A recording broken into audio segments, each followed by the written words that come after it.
here we come to the end of the journey of your enslavement to pretty much the group, the cult, and pretty much the fictitious god of your understanding.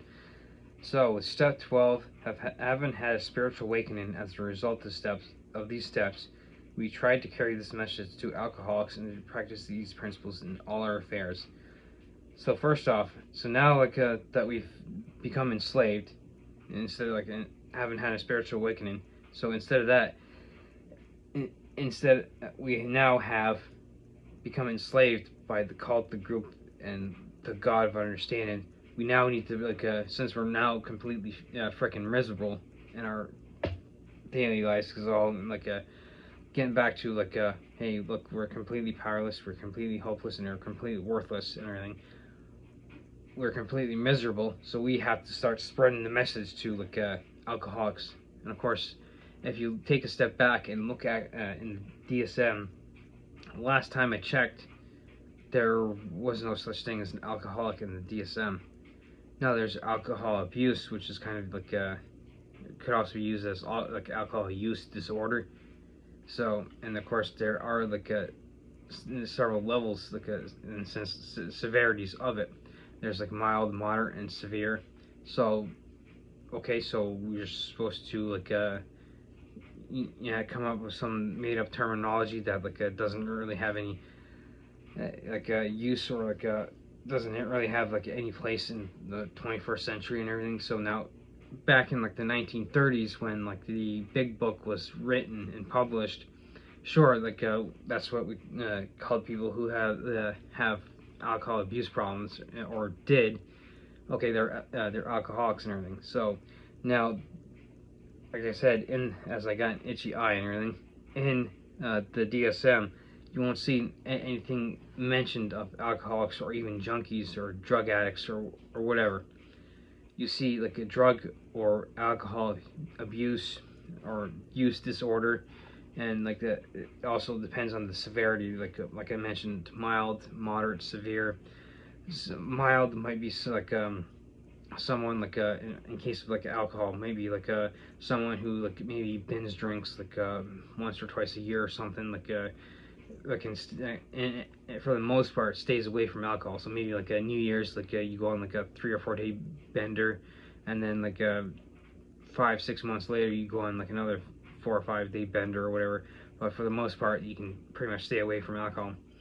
Moderate would probably be someone like I was, you're probably maybe a daily blackout drinker, or a regular binge drinker or something. But maybe you're a Friday and Saturday night binge drinker type of deal, but you're not necessarily to the point where you're physically dependent, which would be puts you in the instance the extreme category, the severe category, where you're physically dependent on that substance and everything.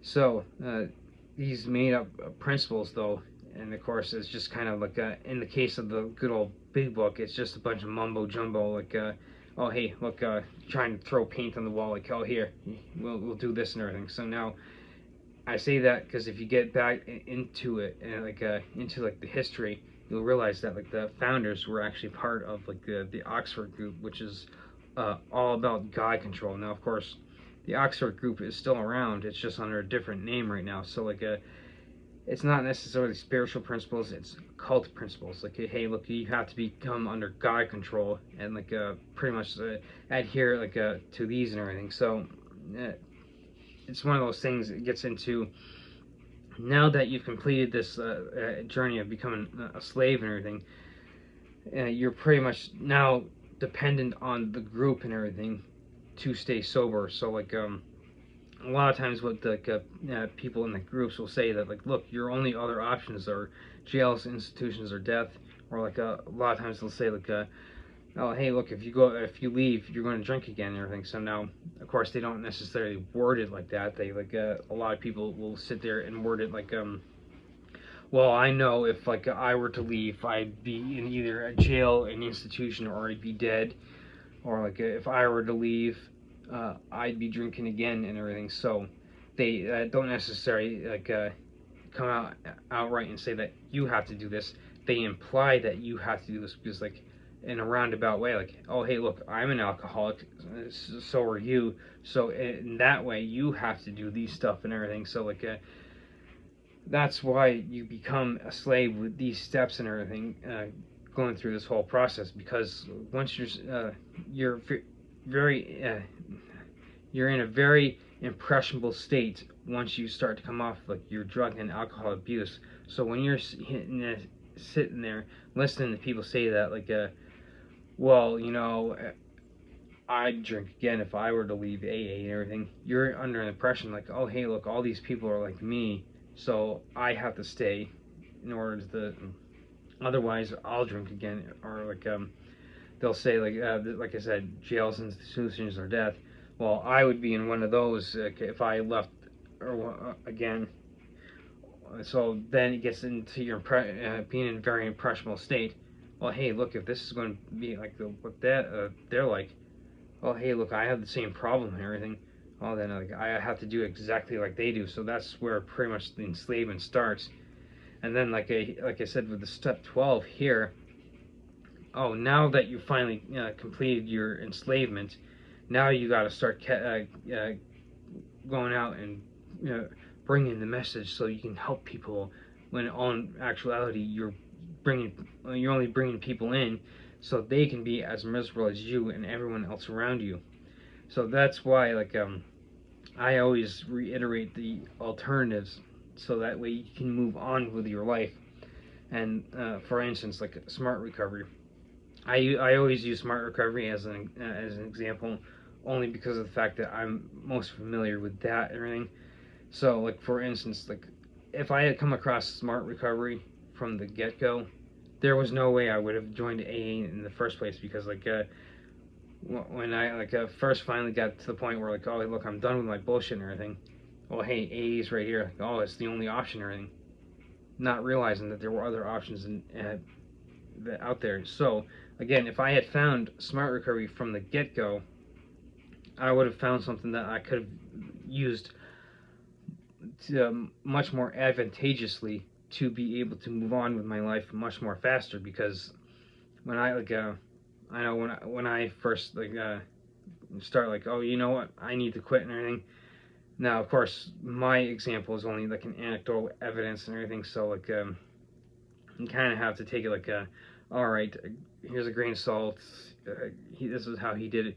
I pretty much jumped full force into like going to the gym and everything.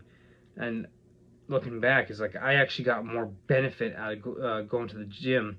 It's like 6 days a week and everything than I like looking back now I ever did at like the AA meetings and everything. So it's like an investment type of deal. If you're getting like if I'm getting $5 an hour going to the gym, and I'm only getting $1 an hour going to the AA meeting, where do you think I'm going to go? Like, it's going to be a lot better on my return on investment to go to the gym than it would be to the AA meeting. That's why like these alternatives would be so much better, because it's like the same kind of analogy. You'd be getting like $5 an hour going to like a smart recovery meeting versus $1 an hour at your AA meeting. Now, of course, you can't necessarily put like a monetary value on overcome your alcohol and or drug abuse and everything, but like the difference would be in like that in sense of time. You're going to end up either being trapped in AA for years, quite possibly decades, and oh, I have to do the same stuff, even though I haven't had any drinks or I haven't touched drugs or whatever in 30 years. I still have to do the same stuff. I still have to consider myself a newcomer. I'm still one drink away from slipping and living in that constant fear, and like driving home, being in a group of people, in an organization, a cult, and like constantly being reminded on how powerless, worthless, and hopeless you are. Whereas like with the smart recovery, hey, look, here's tools for you to overcome your alcohol or drug abuse.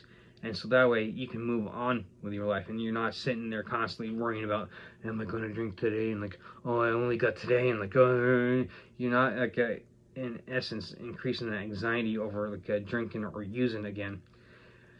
You move on with your life after like the way like at least with smart recovery is like, yeah, and in tandem with working with like a professional, like a counselor or a therapist and everything. So that the working with a professional can't be put aside, because you want to do that along with going to smart recovery.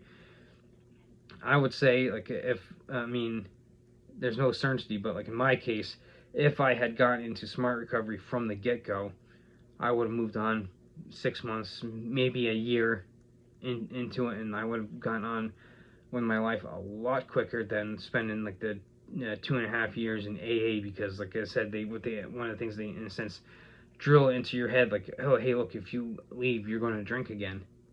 And that's not the fucking case. Like, I've probably been like away from AA for 8-9 years now or something like that. Like and like I've moved, like I said, I've moved on with my life and everything. So as you can see, with the 12 steps, you're basically becoming a slave to the group of people you're surrounding yourself with, the cult of AA, and some made up higher power, like, of your choosing and everything.